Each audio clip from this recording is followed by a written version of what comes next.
Hello student, welcome back our YouTube channel Ashish Tiwari. My name is Muskan and I hope आप सभी लोग अच्छे होंगे। तो आज की इस वीडियो के अंदर हम बात करेंगे, हमारी यूनिट नंबर 3 है। तो हमारा सब्जेक्ट है हिस्ट्री का, ये सब्जेक्ट है हमारा एंशिएंट सोसाइटी डिसिप्लिन का हमारा ये सब्जेक्ट है। तो यूनिट नंबर 3 के बारे में बात करेंगे, जिसका नाम है bronze age civilization, Mesopotamia and the Sumerian and Akkadian periods के बारे में, इजिप्ट के अंदर जो ओल्ड किंगडम के बारे में, इकोलॉजी, कॉन्टेक्स्ट, स्टेट के बारे में, society and social economy, art, religion and culture. तो इन सभी टॉपिक्स को हम इस वीडियो के अंदर कवर करेंगे। ठीक है, तो कांस्य युग की सभ्यताओं के बारे में हम समझेंगे, इसमें मेसोपोटामिया के बारे में, सुमेरियन एंड एक्कादियन जो काल है उसके बारे में, मिस्र में पुराने साम्राज्य में, पारिस्थितिक संदर्भ में, राज्य और समाज और सामाजिक जो पैटर्न है उसकी अर्थव्यवस्था, कला, धर्म और संस्कृति, इस इन्हीं टॉपिक्स में, मतलब मेसोपोटामिया के बारे में, इन सभी चीजों के बारे में समझेंगे। तो हमारा ये जो टॉपिक चैप्टर्स है, इन्हीं टॉपिक्स, इंपॉर्टेंट जो टॉपिक्स है इनको ही हमें कवर करना है। तो बेसिकली जो हमारा पूरा चैप्टर बेस्ड है वो इन टॉपिक्स के ऊपर ही डिपेंड है। ठीक है। अगर कोई चैनल पे फर्स्ट टाइम विजिट कर रहा है तो चैनल को सब्सक्राइब कर लीजिए, जिससे आने वाली वीडियोस की अपडेट आपको टाइम टू टाइम मिल सके। और डेली अपडेट्स के लिए आप हमारा व्हाट्सएप चैनल ज्वाइन कर सकते हैं, जिसकी लिंक आपको डिस्क्रिप्शन बॉक्स में दी गई है, वहां से जाकर आप लोग ज्वाइन कर सकते हैं। आपकी कोई भी क्वेरीज होती है, कोई डाउट्स है आपका, तो आप इंस्टाग्राम पेज पे फॉलो करके पूछ सकते हैं, या फिर कमेंट सेक्शन में भी आप लोग पूछ सकते हैं अगर आपका कोई भी डाउट है, क्वेरीज होती है। ठीक है, यहाँ तक क्लियर है। चलिए हम स्टार्ट करते हैं। हमारा चैप्टर नंबर 3 है हमारा, जिसका हम सबसे पहले हम इसका इंट्रोडक्शन पढ़ेंगे, फिर हम समझेंगे कि मेसोपोटामिया क्या है। मतलब ये सारे जो टॉपिक्स हैं हम इसको डिटेल्स में कवर करेंगे। कोई भी जो टॉपिक्स है उसको हम ड्रॉप नहीं करेंगे, उसको छोड़ेंगे नहीं, सारे टॉपिक्स को ही हम कवर करेंगे। साथ में जो इंपॉर्टेंट क्वेश्चन की वीडियो आएगी उसमें भी हम इन टॉपिक्सों को कवर करेंगे। तो हिस्ट्री के लिए जो चैप्टर्स है ये शायद आपको थोड़े से हार्ड लग रहे होंगे कि ये चैप्टर्स है ना बिल्कुल समझ में नहीं आ रहे हैं, लेकिन अगर आप ध्यान से वीडियो देखोगे तो आपको जल्दी समझ में आ जाएंगे। फिर भी अगर आपका चैप्टर से रिलेटेड कोई भी डाउट होता है तो आप लोग पूछ लीजिएगा, और बाकी कोशिश हम यही करेंगे कि इंपॉर्टेंट क्वेश्चन की जो वीडियो होगी उसमें आपके जो सारे डाउट्स हैं वो हम अच्छे से क्लियर कर पाए। ठीक है, तो स्टार्ट करते हैं। इंट्रोडक्शन सबसे पहले देख लेते हैं। सबसे पहले हम इसका परिचय देखेंगे। तो इसमें बताया गया है कि जो Mesopotamia and the Egypt were the two oldest bronze age civilisation of the world. तो इसमें बात की गई है कि जो मेसोपोटामिया है वो विश्व की 2 प्राचीनतम कांस्य युगीय सभ्यताएं उसमें आती है। ठीक है, तो मेसोपोटामिया में जो टाइग्रिस है और यूफ्रेटिस नदी है उनके किनारे जो सुमेरियन और अक्कादियन जो सभ्यताएं हैं वो इसके अंदर विकसित होती है। मेसोपोटामिया की बात की है। ठीक है, वहां पे जो मिस्र की जो सभ्यता है ना वो नील नदी के किनारे फली फूली थी, वहां पर ये मतलब पैदा हुई थी। और इन सभ्यताओं ने क्या किया था, नगर नियोजन, लेखन, धर्म, धातु कर्म, प्रशासनिक प्रणाली में इनकी इन्होंने प्रगति की थी, इसके द्वारा ही हुई थी। और सामाजिक संगठन में श्रेणीकरण था, राज्य सत्ता से मंदिर हो गए और राजाओं के माध्यम से ये सब चीजें चला करती। तो इसका अध्ययन हमें सभ्यता की मूलभूत संरचना समझने के लिए और विकास की प्रक्रिया को समझने के लिए हमें अवसर देता है। तो बेसिकली आपको यही चीज इसमें कवर करनी है। ठीक है, जैसे यहाँ पे देख लेते हैं, इंग्लिश में भी एक बार देख लेते हैं। तो Mesopotamia, Egypt were the two oldest bronze civilisation of the world. ये 2 ओल्ड है, Mesopotamia and Egypt. Sumerian and Akkadian civilization developed on the banks of the Tigris and Euphrates rivers in the Mesopotamia. ठीक है, Egyptian civilization flourished on the bank of the Nile rivers के पास से developed है, and this civilization made remarkable progress in the town में printing, writing and religious, militarily administration system को ये मजबूत बनाते हैं। तो there was the hierarchy in the social organization and state the power of exercise from temples and king, and there the study given the opportunity to understand the basic structure of civilization का and the process of the development के बारे में हम समझेंगे इसके बारे में। तो इसका हमने इंट्रोडक्शन देख लिया है, अब हम इसके अंदर बात करते हैं सिविलाइजेशन एंड अर्बनाइजेशन के बारे में। तो इसमें ये चीज बताई गई है कि civilisation and urbanisation are the interlink process, and when the human society become based on the permanent agriculture and they started producing surplus settlements starting changing into the cities। जो सभ्यता और शहरीकरण आपस में ये दोनों ये जो प्रक्रियाएं इसकी जुड़ी हुई हैं, इसके अंदर हम मानव समाज की जो स्थायी कृषि है उस पर आधारित है। अधिवेश उत्पादन करने लग जाते हैं, बस्तियां शहरों में बसने लगी है। शहरीकरण जो है वो केवल भवनों तक निर्माण नहीं होता है, बल्कि संगठित जो सामाजिक, राजनीतिक और जो आर्थिक जीवन प्रणाली है उसके निर्माण के ऊपर बात की गई है। मेसोपोटामिया और जो मिस्र ऐसी सभ्यताएं, इन्होंने नगर नियोजन, लेखन, प्रशासन, धर्म और वर्ग, इस संगठनों के जो प्रमाण इसके थ्रू मिलते हैं। ये शहर प्रशासन, व्यापार, धर्म और संस्कृति के केंद्र बने थे। शहरीकरण सभ्यता का प्रमुख चरण ये था कि जिसने समाज को उच्च संगठन और जटिलता को भी प्रदान किया था। ठीक है, तो इसमें यही चीज बताई गई है आपको कि when the human society become based on the permanent agriculture, start producing surplus settlement, start changing into the cities। तो urbanization is not, तो urbanization की अगर हम बात करें तो it is not the construction of the buildings, ये सिर्फ निर्माण का कार्य नहीं है, बल्कि the creation of the organized socially and politically economically living system के बारे में बात की गई है। there is a clear evidence of the town planning के बारे में, writing के बारे में, administration, religious, तो इन सभी चीजों के हमें इसमें एविडेंस प्राप्त हुए। ठीक है, तो this cities become the centre of the common states, religious, cultures, इन सब के लिए एक हमारी बेसिकली सेंटर, केंद्र बन गए हैं। तो urbanisation was the major state of civilisation which provided higher organisation and the complex of the society. ठीक है, तो अब बात करते हैं मेसोपोटामिया, सुमेरियन, अक्कादियन काल के बारे में, इसके इंट्रोडक्शन। तो इसका जो ज्योग्राफिकल रेफरेंस है ना, उसको हम देखेंगे। ठीक है, तो इसके ज्योग्राफिकल रेफरेंस को समझेंगे तो भूगोलिक संदर्भ यही बताता है कि जो मेसोपोटामिया शब्द है उसका मतलब है नदियों के बीच की जो भूमि है उसको मेसोपोटामिया, मतलब ये जो टाइग्रिस और यूफ्रेटिस जैसी नदियां हैं इसके बीच स्थित है। तो ये जो आधुनिक इराक है, इन नदियों ने इस क्षेत्र को एक उपजाऊ बनाया जिसके अंदर आप कृषि सभ्यता का विकास हुआ है और बाढ़ नियंत्रण हुए, सिंचाई, जल प्रबंधन जैसी प्रणालियों ने स्थायी कृषि को भी इसके माध्यम से संभव बना है। तो ये जो क्षेत्र है ना शुष्क और रेगिस्तानी होता है, लेकिन नदियों के कारण यहाँ जीवन संभव हो सकता है। और ये जो भौगोलिक स्थिति है यहाँ की, वो शहरीकरण, व्यापार और राजनीतिक संगठन ने इसके विकास के अनुकूल रही है। तो ज्योग्राफिकल रेफरेंस यही है कि तो जो मेसोपोटामिया है, land between the two reverse के बिटवीन जो भी लैंड है उसको हमने मेसोपोटामिया कहा है, उसके उसी को बोलते थे। It was located between the Tigris and the Euphrates rivers के बीच में द मॉडर्न इराक। तो this rivers made the religious fertile, allowing agriculture and civilization to flourish.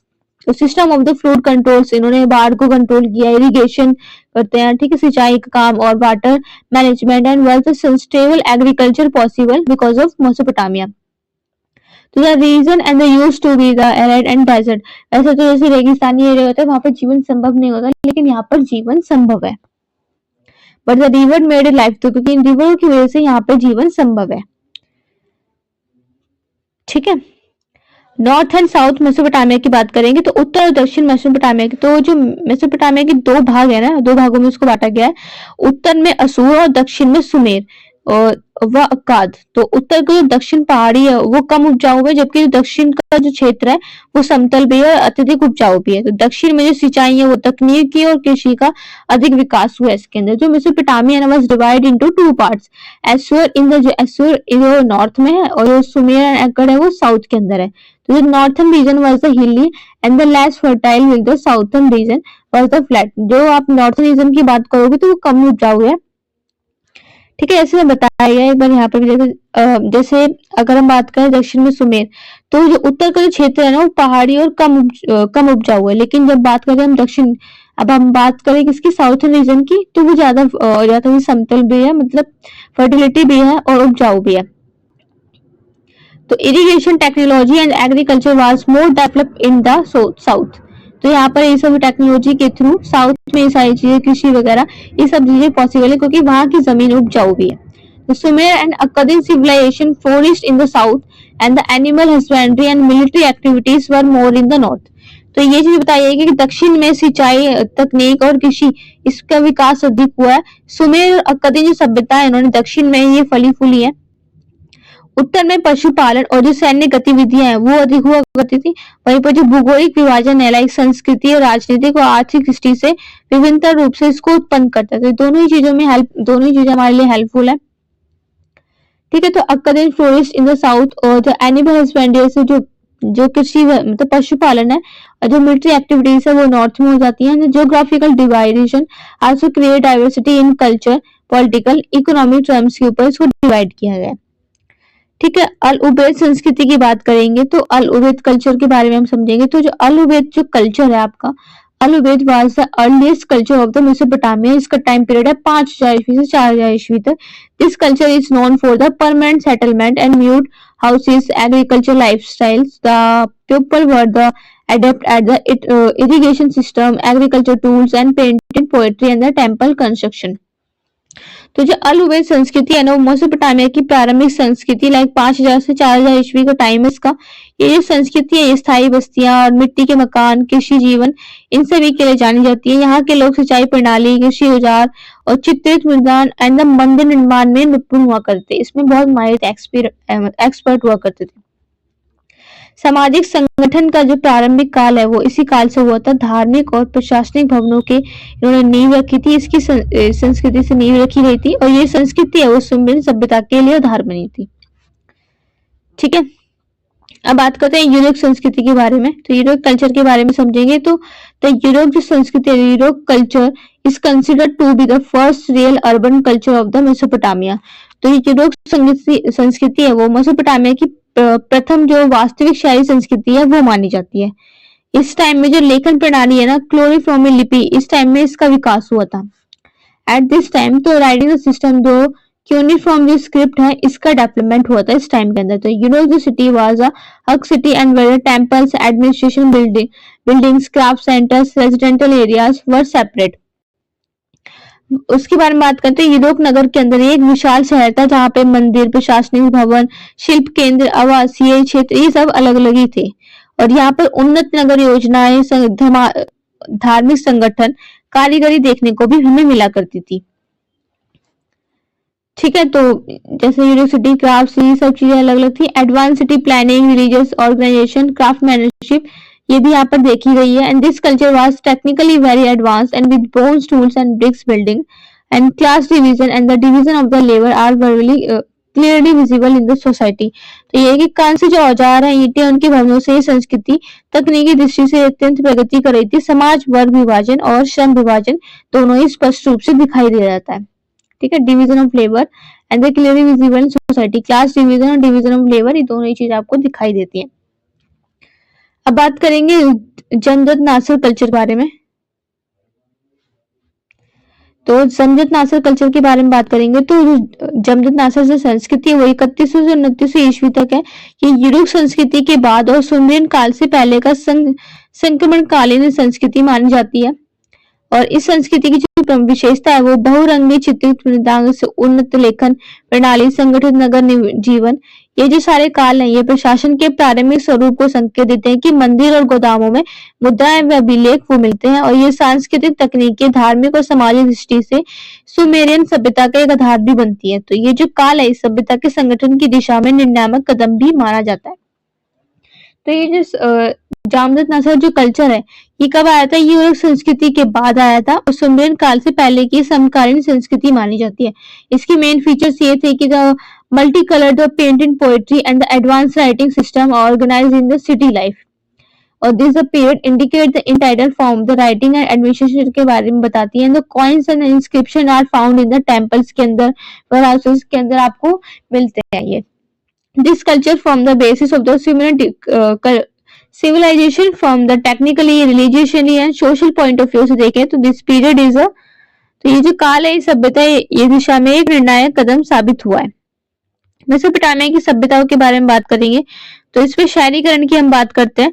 तो जो मेसोपोटामिया है उसके अंदर शहरीकरण की एक योजनाबद्ध प्रक्रिया होती है जिसमें कृषि, अधिवेश, लेखन, प्रशासन, व्यापार की जो प्रगति है उसके कारण ये सारी चीजें संभव हो पाई है। तो नगरों के अंदर जिगुरात मंदिर, शासकीय भवन, गोदाम, बाजार, रिहायशी क्षेत्र है उसको नियोजित ढंग से बने होते हैं। तो urbanisation Mesopotamia was the planted process made the possible by agriculture service, advancement of the writing, urbanisation and trade. तो इन सभी एक जो प्रोसेस है उसको बढ़ाया गया। And ziggurats, temples, government and building warehouses, markets and residential area was built in the planned manner in the cities. So cities like York and Lagash were the excellent example of the urban culture के excellent example है प्रस्तुत आपके सामने किए गए। तो these cities are religious, administration and commercial centers माने जाते हैं। The basic structure of the cities reflected class division in the society. In the government system, technologically progress and the urbanization gave Mesopotamia in the form of the organized civilization. तो शहरीकरण ने Mesopotamia को एक संगठित सभ्यता का स्वरूप भी प्रदान किया है. अब मेटलर्जी के बारे में बात करेंगे तो धातु कर्म के बारे में हम बात करेंगे. तो इसके अंदर बताया गया है कि जो मेसोपोटामिया की सभ्यता है उसमें धातु कर्म में जैसे धातु कर्म ने एक महत्वपूर्ण स्थान लिया है अपना. कांसे में से तांबा, सोना, चांदी, औजार, हथियार, बर्तन, आभूषण ये सारी चीजें इससे बनाई जाती है. कांसे जैसे मुख्य रूप से तांबा और टीन से बनता था जो कि मजबूत और टिकाऊ भी हुआ करता था. धातु जो निर्माण है वो कारीगरों की विशेष कला थी और इन वस्तुओं का जो उपयोग है वो राजा, कुलीन वर्ग और धार्मिक समारोह में ही हुआ करता था. धातु कर्म से व्यापार को बल मिला क्योंकि धातु जो है वो दूर दराज से मंगवाई जाती थी और ये तकनीकी प्रगति है मेसोपोटामिया की आर्थिक, सैन्य और सांस्कृतिक समृद्धि मतलब उसकी समृद्धि बढ़ाने का भी एक संकेत हमें दे रही थी. तो जो metrology players important role in the Mesopotamia civilization की बहुत ही इंपॉर्टेंट रोल प्ले कर रही थी. Tools, weapons, steels, jewelleries were made from the bronze, copper, gold and silver. तो bronze was the mainly made from copper and tin. इसके through ये सारे औजारें बनाए जाते थे. तो while was the strong and durable, the metal making was the special art of the artisan के through and these items were used by the kings के elite and religious ceremony. तो धार्मिक संस्थान है उसमें भी इसका यूज किया जाता था. The metallurgy strengthened trade as the metal were the import from the far and wide. तो this technological advancement indicate the economically, military and the culture जो prosperity है तो मेसोपोटामिया के उसकी आर्थिक सैन्य शक्ति के बारे में भी हमें दिखाती है. अब बात करेंगे राज्य संगठन के बारे में. स्टेट ऑर्गेनाइजेशन के बारे में बात करेंगे. स्टेट ऑर्गेनाइजेशन के अंदर state organisation in the Mesopotamia was based on the coordination of the religious and the political power. तो मेसोपोटामिया के अंदर जो राज्य संगठन, धार्मिक और जो राजनीतिक शक्ति है उसके समन्वय के ऊपर ये सारी चीजें आधारित है. And the king was considered as a representative of the god and was the center of the both religious and the government. तो राज्य को ईश्वरी प्रतिनिधि माना जाता था. जो राजा है वहां को ईश्वर की प्रतिनिधि माना जाता था और वो धर्म तथा शासन दोनों को ही केंद्र माना जाता था. ठीक है. याद तो हो गया government. And the state organisation include class such as ruler, passage, soldier, official and the tax collector. तो राज्य संगठन में शासक जो है वो पुजारी, सैनिक, अधिकारी और कर संग्रहता जैसे जो वर्ग है ये सारी चीजें इनके अंदर शामिल थी. ठीक है. तो the city state was organized which involved tax collection, laws, order and warfare management of irrigation system. The ruler job was not only administration but also leading religious rituals, temples and royal powers are interlinked. तो इसके अंदर आपको ये चीज बताई गई है कि जो नगरों की शासन प्रणाली है वो व्यवस्थित थी. इसके अंदर कर वसूली, कानून व्यवस्था, युद्ध संचालन, सिंचाई व्यवस्था इन सभी का प्रबंध होता था. तो शासक का जो कार्य है वो केवल प्रशासन नहीं है बल्कि धार्मिक अनुष्ठानों का नेतृत्व करना भी है. तो मंदिर और शाही जो सत्ता है वो एक दूसरे से इसमें जुड़े हुए थे. अब बात करते हैं राइटिंग के सिस्टम के बारे में, लेखन के बारे में. तो जो मेसोपोटामिया है उसके अंदर लेखन जो प्रणाली है उसका विकास सुमेरियन काल के अंदर हुआ था. इसमें यूनिफॉर्म जो इस लिपि का भी विकास हुआ था. Writing system were developed in the Mesopotamia during the Sumerian periods and known as the uniform script के. तो इसके अंदर इस चीज का डेवलपमेंट हुआ था. तो ये जो लिपि है ना आड़ी तिरछी कील जैसी जो प्रतीकों है उनसे बना करती थी और मिट्टी की तख्तियों पर छुरी से ये उकेरी जाती थी. तो लेखन का जो यूज है प्रशासनिक रिकॉर्ड, कर संग्रह, व्यापार, धार्मिक ग्रंथ और साहित्य के लिए किया जाता था. लेखन से ज्ञान का संचय और जो प्रचार है वो संभव हुआ था. ये जो सभ्यता है ये सबसे बड़ी उपलब्धियों में ही एक थी जिसने इतिहास में इसको तो इसमें क्या जो मेसोपोटामिया जो लेखन प्रणाली है ना इसमें किस चीज का विकास होता है, यूनिफॉर्म जो लिपि है उसका विकास हुआ था. और ये जो लिपि है ना आड़ी तिरछी से प्रतीकों से बनी करती थी, मिट्टी की तख्तियों पर इसको छोड़ इससे लिखा जाता था. इसका काम किसमें इस्तेमाल होता था, प्रशासनिक जो रिकॉर्ड्स है उसको रखने में, कर संग्रह में, व्यापार के अंदर, धार्मिक ग्रंथ के अंदर, इन सभी चीजों के लिए इसका विकास हुआ करता. ठीक है. तो इसमें ये चीज है the script was made from the symbols, ribbons, scribbles and were engraved on the clay tablets with the stick.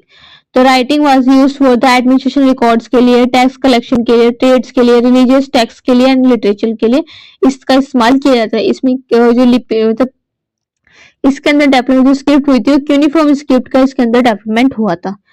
अब बात करते हैं सोशल सेटिस्फेक्शन। तो सामाजिक सत्तीकरण की बात करेंगे तो in the Mesopotamian civilisation society was clearly divide into the classes. तो मेसोपोटामिया की सभ्यताओं में समाज को जो स्पष्ट दो वर्गों में बांटा गया है। सबसे पहला ऊपर राजा और पुरोहित वर्ग में थे, फिर योद्धा, व्यापारी, कारीगर, किसान, सबसे नीचे दास आते हैं। तो वो कौन से वर्ग थे? At the top were the king and the Patrice की बात करें, राजा और पुरोहित वर्ग ये सारे आते हैं, and the warriors, merchant, artist, patients and, और सबसे आखिर में कौन आते हैं? स्लेव्स आते हैं, दास वगैरह आते हैं। Classes were determined on the basis of the social status, work, and the lifestyle. The wealthy class owned and the land resources, while the poor lived as a laboring life, and the status of the woman was as usually secondary, but the second enjoy. Some enjoy social status. The satisfaction was deeply linked to the government's religion and the economic activities. तो इसके बारे में फिर उसके अंदर योद्धा, व्यापारी, कारीगर, किसान ये सारे आते हैं। सबसे नीचे आते हैं दास। सामाजिक प्रतिष्ठा और काम और जीवन शैली के आधार पर ये वर्गों के ऊपर तय किए गए हैं। धनी वर्ग के पास जमीन और संसाधन हुआ करते, जबकि गरीब वर्ग के पास सिर्फ श्रमिक जीवन ही जीता था। वो स्त्रियों की जो स्थिति है वो आमतौर पर द्वितीय थी, लेकिन वो कुछ को सामाजिक प्रतिष्ठा प्राप्त थी। और सत्याग्रह शासन के अंदर धर्म, आर्थिक और गतिविधियों से इस गहराई रूप से इसको जोड़ा गया था। अब बात करते हैं मंदिर और धर्म के बारे में। टेम्पल्स एंड रिलीजन्स के बारे में बात करेंगे। Mesopotamia civilization, temples and the religious were at the center of the society, and the ziggurat temples was not only the religious place but also center of the administration, economic, culture activities. The gods were associated with the natural forces like water, sun, moon. So the king was considered the representative god, and he connected with religious rituals. People appeased the gods through worship, sacrifice, offering. Temples also served as the treasury, gain storage, and writing. Religion was gave legitimacy to the rule of the whole society together. तो जो Mesopotamia की सभ्यता है वो मंदिर और धर्म समाज के केंद्र में थी। जियोग्रत मंदिर न केवल वो धार्मिक संस्थान था, बल्कि वो प्रशासनिक, आर्थिक और सांस्कृतिक गतिविधियों का भी एक केंद्र माना जाता था। देवताओं को प्राकृतिक शक्तियों से जोड़ा जाता था, जिसके अंदर जल, सूरज, चंद्रमा। राजा को ईश्वर की प्रतिनिधि माना जाता था। राजा को है ना वो ईश्वर के बराबर ही माना जाता कि राजा प्रजा के लिए ईश्वर के बराबर ही होते हैं।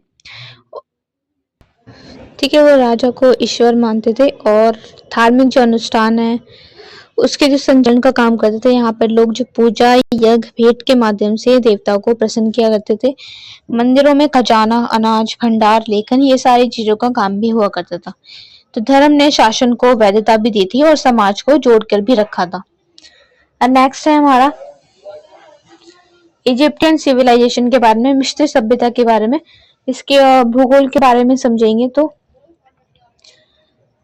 जो इजिप्टियन सिविलाइजेशन है ना वो developed along the Nile river called the gift of the Nile. तो जो मिस्र की सभ्यता है वो नील नदी के किनारे विकसित हुई थी, जिसे नील नदी की देन भी कहा जाता है। और जिसके अंदर the river flowed north and the it's annual flowed left fertile soil that the made farming possible. तो जिसके अंदर बात की जाती है, इसके अंदर बताया जाता है कि ये जो नदी है वो उत्तर की ओर बहती है और इसकी जो वास्तविक पहाड़ है, उपजाऊ जो मिट्टी है वो उसको छोड़ती है, जिसके अंदर आपको इसके अंदर खेती करना संभव होता है। और जो मिस्र जो पश्चिमी भाग है वो रेगिस्तान और पूर्व में लाल सागर है, जो इसे प्राकृतिक सुरक्षा है वो प्रदान करता है। ठीक है, तो मिस्र की जो पश्चिमी भाग रेगिस्तान और पूर्व में जो लाल सागर है उसको प्राकृतिक सुरक्षा भी प्रदान करते हैं। और नील नदी जो परिवहन, सिंचाई के लिए, व्यापार के लिए, इन सभी की जीवन रेखा थी। तो मिस्र का जो भूगोल है वो उसकी संस्कृति और प्रशासन, कृषि आधारित अर्थव्यवस्था है उसका आधार भी बना है।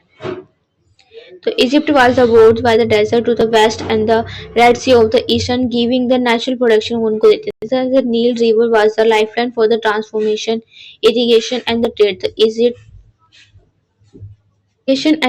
Egypt's geography from the basis of its culture, administration, and agriculture based in economy. संक्रमण काल चरण के बारे में समझेंगे। भूगोल को देखते हैं उसके संक्रमण काल के बारे में। तो ट्रांजिशनल फेज के बारे में, The transition phase, the history of the Egyptian civilization is divided into several periods में divide किए गए थे. Early kingdoms, old kingdoms and middle kingdom are the new kingdom. तो मिस्र की सभ्यताओं के इतिहास के कई कालों में इसको बांटा गया है. प्रारंभिक में पुराने साम्राज्य में, मध्य साम्राज्य में, नए साम्राज्य में. Middle Kingdom and the New Kingdom. So the transition phases are those periods when the monarchy and weakened, social crisis occurred as there was instability in the government system. तो जिसके अंदर संक्रमण जो काल है उन कालों को कहते हैं कि जब राज्य सत्ता कमजोर पड़ जाएगी, सामाजिक संकट आएंगे, शासन व्यवस्था में स्थिरता होगी. तो इन चरणों में कई बार भारी आक्रमण, गृह युद्ध, सत्ता संघर्ष ये सब देखने को मिलेंगे. हालांकि इन संकटों के बाद फिर से स्थिरता आती है और संक्रमणकालीन जो सभ्यता है उसके भीतर चले जाएंगे. सामाजिक और राजनीतिक जो बदलाव है उसके अंदर दिखाए गए. ठीक है, this faces are often to external invasion, civil wars, power struggles. However these crises were developed by stability against, and the traditional phases reflect the ongoing social political changes within the civilization के अंदर. civilization के अंदर बात करें सभ्यताओं के बारे में, तो मिस्र की जो सभ्यता है वो विश्व की प्राचीनतम अत्यंत उन्नत जो सभ्यता है उसमें मानी जाती है, जिसके अंदर धार्मिक, सांस्कृतिक, वैज्ञानिक और प्रशासनिक दृष्टि से समृद्ध है. जो मिस्र ने पिरामिड, मंदिर, चित्रलिपि और गणित, चिकित्सा जैसे जोशी इन सभी में महत्वपूर्ण योगदान दिया है. इसमें राज्यों की इन्हें राजाओं को फेरो कहा जाता है जिन्हें ईश्वर का अवतार माना जाता है.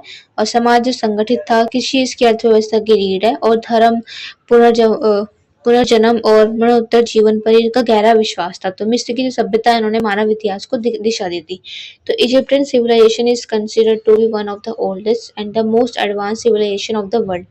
So this civilization was rich in the religious, culture, and scientifically admission term, and Egyptians was made significant contribution of the pyramids, temples, and hieroglyphics and the mathematics, medicines, astrology. Kings are the called the first world, the considered to the incarnation of the god. ठीक है, तो अब बात करते हैं urbanisation, शहरीकरण के बारे में. शहरीकरण के बारे में बात करेंगे तो urbanisation in the Egypt was developed in while the fertile land and the Nile river, the administration control, religious centralisation. तो मिस्र में शहरीकरण का जो विकास है ना वो नील नदी की उपजाऊ भूमि, प्रशासनिक नियंत्रण और धार्मिक केंद्रीकरण के साथ ही हुआ था. नगरों में महल, मंदिर, प्रशासनिक भवन, श्रमिक बस्तियां, ये सब बाजार बने थे. थियोसिस, मेम्फिस एंड थ्रोमिसिस प्रमुख नगर थे. मंदिरों के अंदर इर्द गिर्द जीवन संचालित होता था. शहर व्यापार, शासन और धर्म के केंद्र थे उस टाइम में. और श्रमिक जो कलाकार हैं, व्यापारी, पुजारी, नगर जीवन, इन सभी के अंदर सक्रिय लोग ये भागीदार थे. और नगरों में जल निकासी, निर्माण कार्य, इनको सुव्यवस्थित रूप से मिस्र की उन्नति के रूप में नगर जो संस्कृति है इसको दिखाता है. Urbanization the Egypt was developed in the fertile rivers, administration control, religious centralization, places, temples, administration, building, worker settlement and the market were built in the cities के अंदर इनका डेवलपमेंट हुआ था. And themes Memphis and the Thebes were the major cities, and the life was conducted around the temples. And the cities were center of the trade, governments, and religious workers, artists, traders, and presidents was active participants in the city's lives के अंदर. And the well-organized form of the range and the construction work in the cities reflect advance of the city culture of the Egypt के बारे में. इनका महत्वपूर्ण माध्यम तो इनकी संस्कृति को भी ये दिखाता है. अब बात करेंगे राइटिंग के बारे में, तो लेखन के बारे में. तो Egyptian writing system was called hieroglyphical. तो मिस्र की जो लेखन प्रणाली है ना वो हायरोग्लिफिक्स इसको कहा जाता है, जिसे चित्रलिपि भी कहते हैं, जिसमें प्रतीकों के माध्यम से शब्दों को और ध्वनियों को व्यक्त किया जाता है. जिसके अंदर आप लिपियों का इस्तेमाल धार्मिक ग्रंथों में, समाधियों में और मंदिरों में, शासकीय अभिलेखों के अंदर इसका इस्तेमाल किया जाता है. ठीक है, तो it was hieroglyphical in the which words and sounds were express through the symbols के थ्रू आपको यूज किया था, वर्ड्स और सिंबल्स के थ्रू. और this script was used in the religious text में, टॉम्स में, मंदिरों में, government school, government records. Writing was also done for the paper like substance called the papyrus, and the purpose of the writing in the Egypt was to the maintain transparency, recording religious rituals, tax collection and administration work. तो the writing system become an important medium to preserve Egyptian and the culture knowledge of the tradition के बारे में. तो ये इसका महत्वपूर्ण एक माध्यम भी बनी थी. ठीक है, राज्य के बारे में, स्टेट के बारे में हम बात करेंगे. तो मिस्र का जो राज्य है वो एक केंद्रीकृत राजशाही था, जिसके अंदर फेरो जो ईश्वर का अवतार माना जाता है जिनको, वहाँ पे फेरो ही शासन, न्याय, सैन्य शक्ति, धर्म का इनका सर्वोच्च प्रमुख होते हैं ये। और शासन व्यवस्था अत्यधिक संगठित होती है, जिसके अंदर मंत्री, लेखपाल, प्रशासनिक जो अधिकार है, कर अधिकारी हैं, वो सारे इसके अंदर शामिल होते हैं। राज्य कृषि पर ये आधारित होते हैं, कर प्रणाली से राजकोष भरते हैं और कानून और नियम फेरो के नाम पर ये लागू होते हैं। मंदिर, धार्मिक संस्थाएं जैसे राज्य व्यवस्था को इसका हिस्सा होता है। धर्म और सत्ता एक दूसरे में घुले मिले होते हैं। तो Egyptian was state centralize monarchy from the pharaoh pharaoh मतलब जिनको भगवान का दर्जा दिया गया था। तो the was the supreme and the government of justice and military powers in religious. तो जो फोरो इनकी सैन्य शक्ति, न्याय और धर्म का इनको सबसे प्रमुख माना जाता है। तो government system was highly organise, it include ministers के आते हैं, clerks, military officers, tax officer, ये सारे इनके अंदर आते थे। State was based on agriculture and treasury was filled through the tax system and law and rules are implanted in the name of the Pharaoh. The temple's religious institution was the integrated part of the state system, religious and power mixed with each other. ठीक है, अब बात करते हैं इसमें clear सार्वजनिक कार्यों के बारे में। ठीक है, तो हमने स्टेट वाला टॉपिक है उसको मोमेंटल पब्लिक वर्क्स के बारे में बात करेंगे। तो मिस्र में जो स्मारकीय सार्वजनिक कार्य है, ऐसे पिरामिड, मंदिर, समाधियां, बांध, नहरें, इनकी जो शक्तियां हैं वो धार्मिक विश्वास का प्रतीक मानी जाती है।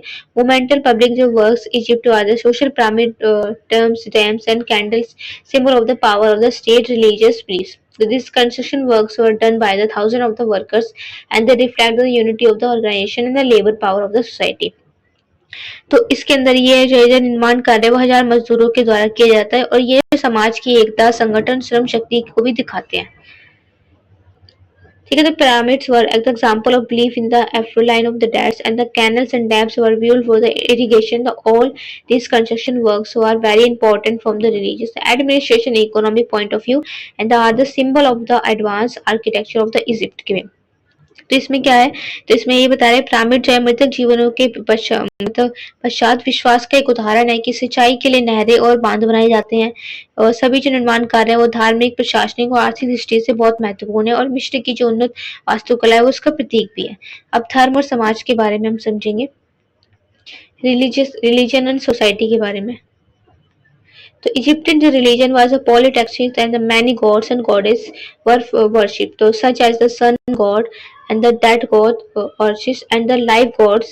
There was belief in the reincarnations and the immortality of the soul.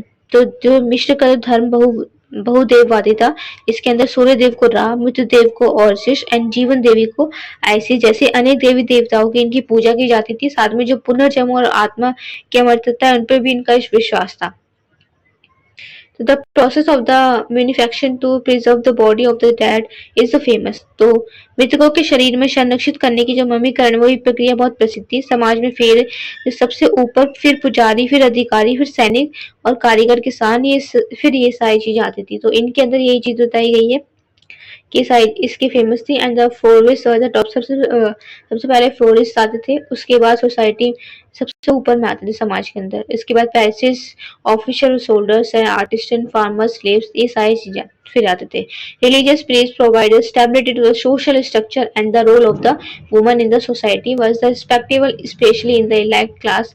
Religion society were deeply इंटरवेट।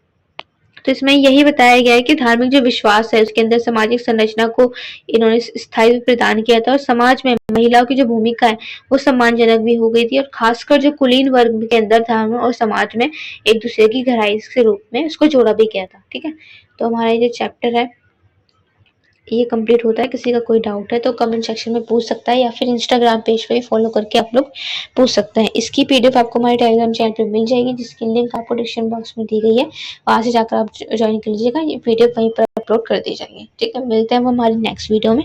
Thank you for watching.